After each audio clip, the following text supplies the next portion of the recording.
সবাইকে হ্যাপি দিওয়ালি জানিয়ে আমি আমার আজকে ভিডিওটা শুরু করলাম। দেখো আমি বাজারে গিয়ে আজকে কি নিয়েছি সেটা তোমাদের সঙ্গে আমি শেয়ার করছি।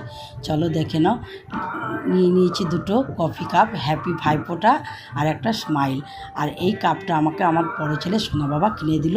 বললো মা এর মধ্যে চা রাখলে চাটা গরম থাকবে, তুমি ঢাকাও দিতে পারবে আর কোথাও নিয়েও যেতে পারবে সঙ্গে করে, মানে ছোটো তো নিয়ে যেতে তোমার কোনো অসুবিধা হবে না। তাই কাপটা আমাকে আমার বড় ছেলে দিল। আর আমি কি নিয়েছি চলো তোমাদের দেখিয়ে দিই। 5টা সাবান একসাথে নিয়েছি। নাম্বার 1, এর গন্ধটা এত সুন্দর, আগে যে লিলির সাবান হতো সেই মতনই গন্ধ, লেবু লেবু, এটা আমার খুব ভালো লাগে, তাই আমি ওই সাবানটা নিয়েছি। আর নিয়েছি ওয়াশিং মেশিনের লিকুইডটা শেষ হয়ে গেছিলো, তাই ওয়াশিং মেশিনে লিকুইড নিলাম। আর কালী পুজো যেহেতু, তার জন্য তো মোমবাতি লাগবেই। কালকে 14 প্রদীপ জ্বালা হয়েছে, আজকে কিন্তু 14টার বেশি জ্বালতে হবে, মানে যত খুশি জ্বালানো যাবে। তাই মোমবাতি নিয়েছি 3 প্যাকেট। আর কি বাজি নিয়েছি চলো তোমাদের সেটা দেখিয়ে দিই।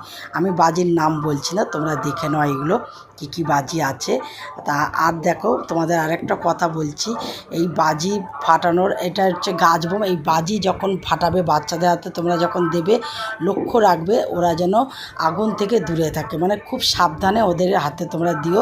আর বড়রা কাছে থেকো, বড়রা যেন বাচ্চাদের কাছ থেকে সরে যেও না, কারণ আগুন তো খুব ভয়ানক, যেমন ভালো তেমন খারাপ।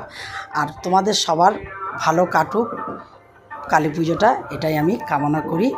ভিডিওটা আমার এই পর্যন্ত। ভালো লাগলে লাইক কমেন্ট শেয়ার করে দিও। ধন্যবাদ।